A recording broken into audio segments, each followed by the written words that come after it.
say a warm welcome to my brother who's sitting on my left-hand side. Was it my right-hand side? My right-hand side. Right. Yeah, your left. Bro, please introduce yourself. K-Rino from Houston, Texas, USA, South Park Coalition. Okay. When I think of Houston, I think of the rapper from the noughties that took a spoon to his own eye and pulled it out. Bushwick. Is that right? Bushwick Bill. Yeah, he was a part of a group called the Ghetto Boys. Bushwick Bill, Scarface, and Willie D. Okay. And basically, they are the pioneering group out of the city of Houston. They're the first group to really just make it on a big level and open the doors for people like me and people that came after me. Okay. So Houston, when I think of Houston, I think of Texas and I think of American football. Right. And I think of the ex-presidents, the Bushes. Yeah, the wonderful people from your state. Yeah, those clowns. I mean, those guys. Yeah, that's right. They're all from Texas. The Bush family. He was a governor. One was a governor. Yes. And he became president. That's right. His dad was president before that. That's right. Okay, so what's it like in Houston? It's hot. Always hot. Always hot. Complaining about the cold. Yeah, when I walked out of the airport here, I was like, man, it's cold, you know. But Houston is it's just a culturally diverse city. You know, you have all types of music, all types of people, and we just into a lot of different things in Houston, man. And it's a great place to live. A lot of people move down there because of the weather. A lot of people move to Houston because of the cost of living is a little easier. So, I mean, it's a great place to live, man. You see, when I think of names, like, for example, when I was a kid growing up, people used to call me Fishhead Punk Fool. And we all know what that means. Right. So, what does your name mean? My name was a nickname as well. You know, I've been K-Rino since I was in the 4th grade before I even knew what rapping was. But when I started rapping, I just developed an acronym for it. Once I started rapping, so it was K-R-I-N-O. So I just made that killer rhymes intellectually nullifying opponents.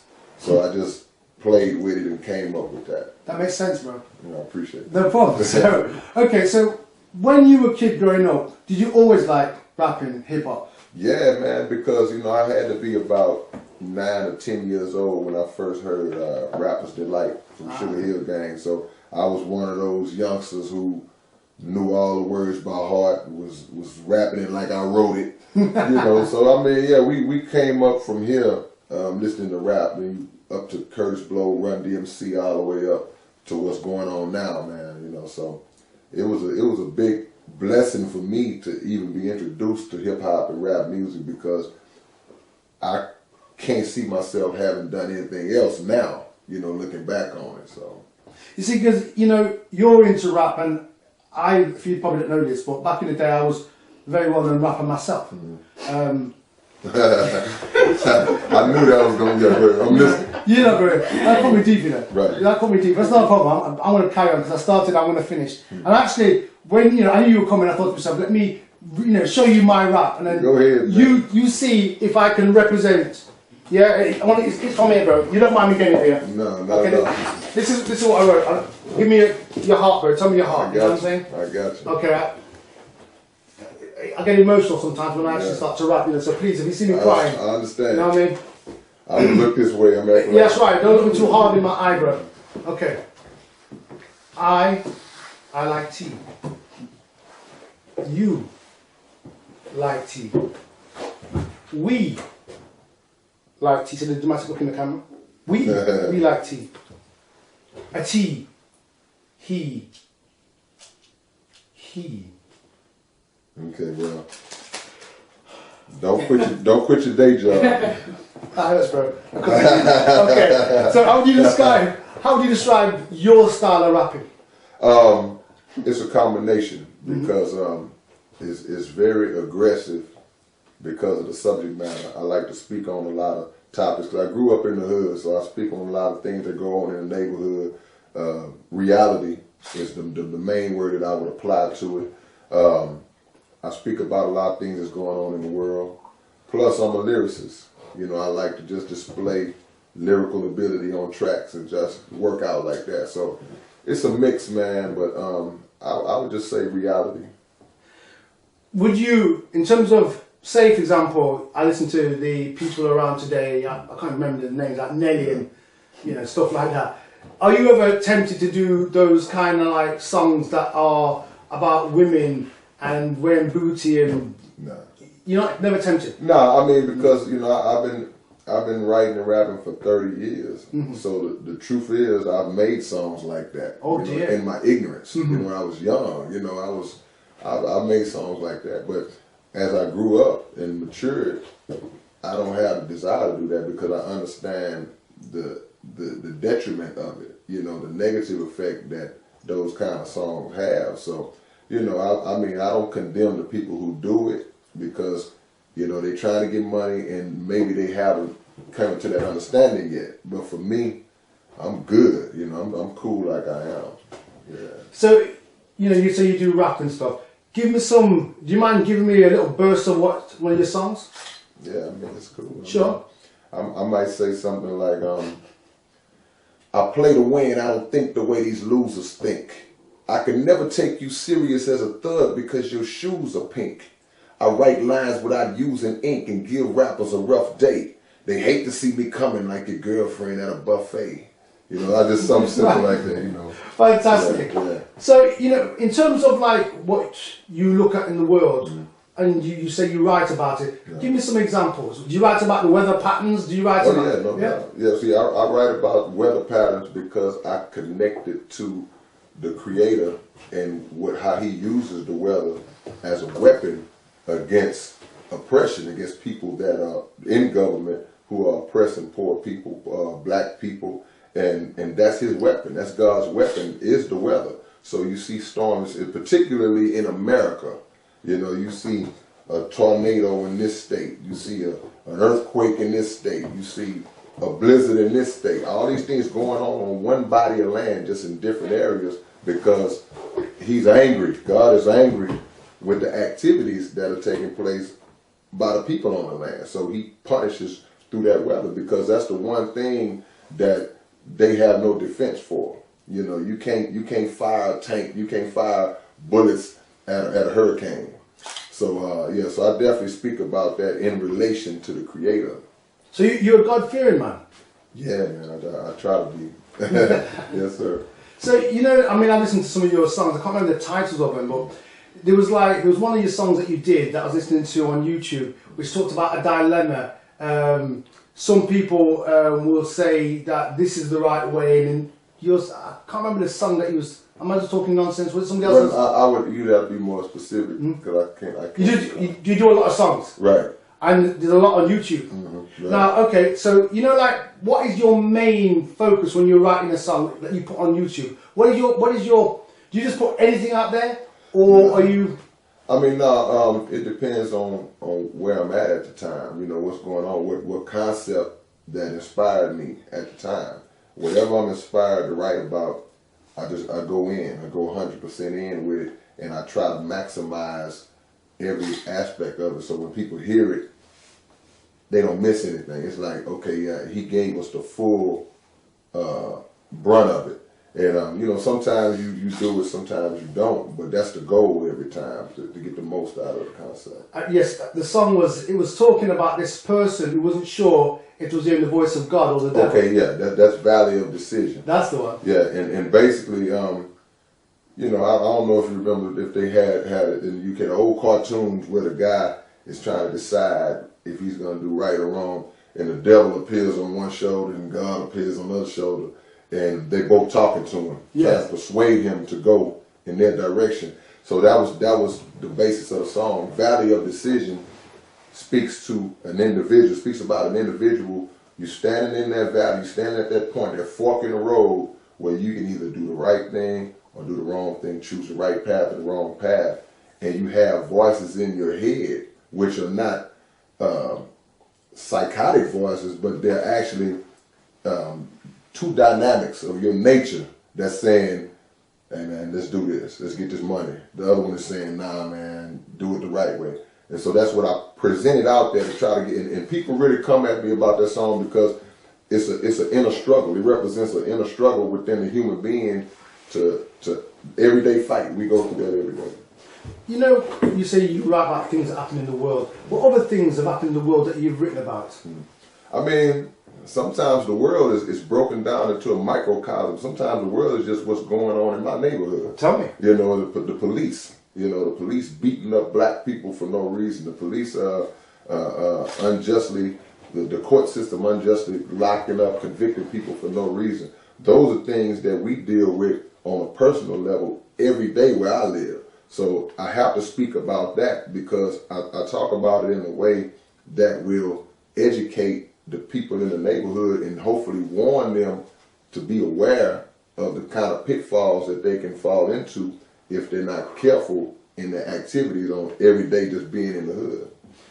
You'd surely make more money if you wrote songs that was about partying, as opposed to, you know, environmental issues or social issues. Right. So why do you choose the harder route? Because the message is bigger than the music itself. The message is bigger than fame, is bigger than money. You know, because at the end of the day, a lot of people have made a hit record. A lot of people have sold 1 million records. You can name 20 guys that sold 5 million records, but they may not be around anymore. Nobody even remembers them. You know, if you come from a different generation, then another generation is born, and you say, hey man, remember such and such guy? And they're like, who is that? So I think that the message outlives the individual in a lot of cases. So my thing is to try to educate people and plant a seed in the heart and the mind of a person that will last longer than even me. So, I mean, it ain't about the money. You know, of course, we all try to get money. You know, I ain't crazy, but the road you choose to get the money, for me, has to be a road that I don't feel guilty about. You know, I don't want to rap about telling a young guy to go out there and sell dope and then he gets locked up or gets killed because I'm glorifying that lifestyle. I'm talking about women strip, let's go to the strip club and I'm throwing up money and booties bouncing everywhere, and then it persuades a young woman to go out and do that. So, nah, I mean, I did enough of that. I get that blood off my hands, man. Straight up. You know, like, for example, you look in, say, you know, the current big heavyweights in hip-hop, like the Jay-Z's. People always talk about that these people are part of the Illuminati. Right. Do you believe in all that sort of stuff? I mean, I believe in the Illuminati. It exists. I don't believe in it the way a lot of people in rap music have portrayed it. Like you could just fill out a card and apply for it, and then they look at it and say, yeah, okay, you're in. You know, come on and do what we gotta do. I think that it's bigger than what we perceive it to be, and a lot of artists, they may contribute to it unknowingly, subconsciously, just in what you talk about. But as far as being a member, because the people who are really in control of the Illuminati, they don't care about no rappers to where they want to befriend you. They want to use you in order to push their agenda and destroy your own people. So that's the level that I see it on, but not in the fact that you can just go up and, hey man, y'all accept an application for the Illuminati today? Nah. Now you're in the UK. Is this the first time you've been to the UK? Right. So far, is it one day you've been here so far? A few hours. Few hours. Right. And you're in my living room. Right. And that's great. And that's hospitality. You see, we're giving you water. Right. Yeah, no doubt, man. No flavour, just pure water. Real water. That's right. That's it. Ice and everything. Yeah, exactly, bro. Yeah. So, where else will you be going in the UK while you're here? Where we going? We're going to Manchester, Nottingham, Rescue Room, Nottingham, Glasgow. Band on the Wall, Manchester. Oh, okay, Band on the Wall, that's the club. Manchester. Right. Like three spots. Yeah, 3 different places. O2 in Glasgow. Okay. Wow, really? Okay. So, you see, if I was around, you see, I would have actually been part of your entourage. Oh yeah, no doubt. Yeah, but I can't. I'm on curfew, bro. I got a soup. I got a bag you can carry. Bro, I've got arms. Look.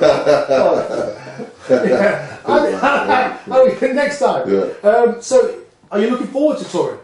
Yeah, no doubt, man. I mean, see, from my angle, you know, I grew up in, like I said, I grew up in the hood, man. I graduated from high school, but I didn't go to college. I didn't get a formal education to do what I do. So from where I come from, to be able to travel all around the world to do what I love to do, I mean, that's a blessing. That's a miracle to me. So I'm always looking forward to traveling and seeing different places around the world that I've never been to before. So I mean, I love it, man. I wouldn't trade it for nothing. So in terms of albums and your material, if people are listening to this interview and they want to actually get your stuff, where can they get your stuff from? They can go to my website. It's southparkcoalition.net, or they can go on iTunes and I got like 30 projects, so you'll be ordering for days. But I got plenty of material to choose from. Or they can hit me up. I'm on Facebook, Twitter, and all that. Just hit me up directly. I don't have no representatives, and when you hit me up on Facebook, Twitter, you talking to me. So that's what it is. Beautiful. And final question: what advice would you give somebody who felt that the doors of opportunity were constantly being shut in their face? What advice would you give them? I mean, the advice is, if you feel like the doors are being shut in your face, then you create your own door. Quit trying to go through other people's doors. I mean, the bottom line is that this game is a game, you're going to receive more disappointments than you're going to receive successes. But you have to make sure that you maximize the successes and take advantage of them. And you make sure that you are in control of what you do. When you're in control of what you do, no one can close a door on you because you control the knob. So that's the mentality that we have to have. We always, as artists, are so caught up in who we're gonna try to be under. Who am I gonna sign with? Who's gonna back me? Who's gonna do it? When you can do all that yourself, it's harder, but the power lies in doing it yourself. Because your creative control, is the most important thing you can have as an artist. Because once they take that away from you, then you're a puppet. You're a robot, and I'll never be that. Beautiful. My brother, thank you for coming to our lovely little house. Yes, sir. First guest on ZeNTV. See? And hopefully you won't be the last. No, and if ever I can be of any use to you, if it involves money, then talk to my mum. If it involves borrowing my trainers, no problem. But all the best in your career and all that you're doing. Bless you. I appreciate it. No problem. Thank you. Thank you.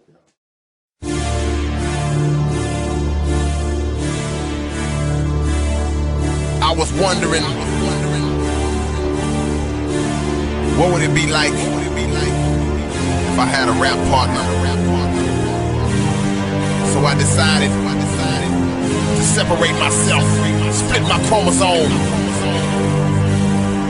and last two of me